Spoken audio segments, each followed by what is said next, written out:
Hi friends, welcome to Rajesh 2223 Dasara నవరాత్రుల సందర్భంగా ఇవాళ ప్రసాదం చేసుకుందామా. చూడండి, ఇక్కడ అమ్మవారికి నేను చేసి పెట్టాను చింతపండు పులిహార అండ్ శనగలు. సో పులిహార చేసేసుకుందాం రండి.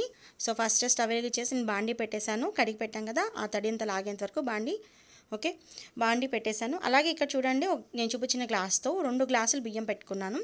సో మామూలుగా మనం రైస్ ఎలా వండుకుంటామో అలాగే, కాకపోతే ఒక విజిల్ తగ్గించండి, పొడి పొడిలాడుతూ వస్తుంది. తర్వాత చూడండి, దీంట్లోకి వచ్చేసి తిరగమాతకి వేసిన పప్పు చూపించిన స్పూన్తో రెండు స్పూన్లు వేసిన పప్పు, 2 స్పూన్లు పచ్చెనపప్పు, అలాగే 4 పచ్చిమిర్చిలు, ఎండుమిర్చిలు వేశాను. అలాగే నిమ్మకాయ సైజు చింతపండు నానేసుకున్నానండి. తర్వాత కరివేపాకు కూడా వేసేసి మీడియం ఫ్లేమ్లో వేయించుకోవాలి. తిరగమాత మాడకూడదు, పప్పు మాడకూడదని, మాడితే మనకు టేస్ట్ అనేది బాగోదు. బాగా మనం వేయించుకోవాలి. అలాగే ఈ పులిహారలోకి వచ్చేసేసరికి పసుపు 1 స్పూన్, చూడండి పులిహార కలర్ కోసం పసుపు 1 స్పూన్ వేసాను. అలాగే నెక్స్ట్ వచ్చేసి నేను ఇంగు కూడా వేస్తాను. ఇంగు ఉంటేనే ఆ పులిహార టేస్ట్ అనేది చాలా బాగుంటుందండి, అందుకని ఇంగు కూడా వేసాను నేను. ఇంకా మనకు ఫ్లేవర్ రావడానికి ఏంటంటే బెల్లాన్ని పౌడర్ చేసుకొని, బెల్లం పౌడర్ కూడా వేసుకుంటే ఆ పులిహార టేస్ట్ అనేది చాలా బాగుంటుంది. మన గుళ్ళలో కూడా బెల్లం కూడా వేస్తారండి, అందుకే పుల్ల పుల్లగాను తీపి తీపిగాను పులిహార టేస్ట్ చాలా వెరైటీగా బాగుంటుంది.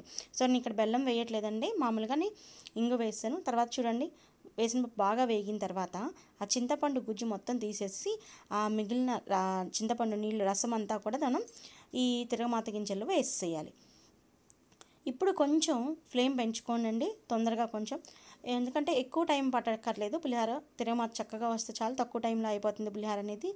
ఇక్కడే నేను సాల్ట్ కూడా యాడ్ చేసేసుకున్నాను. సరిపడా 2 టేబుల్ స్పూన్స్ సాల్ట్ వేసాను. సో సాల్ట్ కూడా వేసేసేసి మీడియం ఫ్లేమ్లో పెట్టి వదిలేసేయండి. మనకు ఆ గుజ్జు అంతా చక్కగా వచ్చేసి నీరంతా ఇంకిపోయి చింతపండులోది గుజ్జు రావాలి. ఈ లోపు చూడండి, రాత్రి నానబెట్టుకున్నాను ఆల్రెడీ నేను నానబెట్టుకున్న శనగలను కుక్కర్లో పెట్టేసేసుకున్నాను, ఒక 3 విజిల్స్ వచ్చేంత వరకు. ఈ లోపల చూడండి, ఇక్కడ ఆల్రెడీ ఆ నీరు అనేది సపరేట్ అయిపోయింది. నీరు అయిపోయి మనకు గుజ్జు మాత్రమే ఉంటుంది.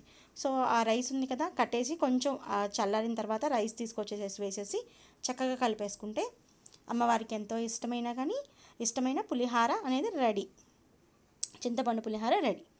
అలాగే పక్కన ఇంకో దాని మీద ఎండుమిర్చి, ఆవాలు, కరివేపాకు వేసేసేసి శనగలు తాలింపు పెట్టేసేసుకున్నానండి.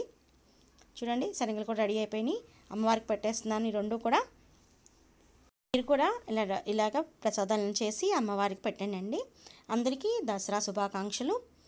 Please like, share and subscribe. Bell icon click చేయండి.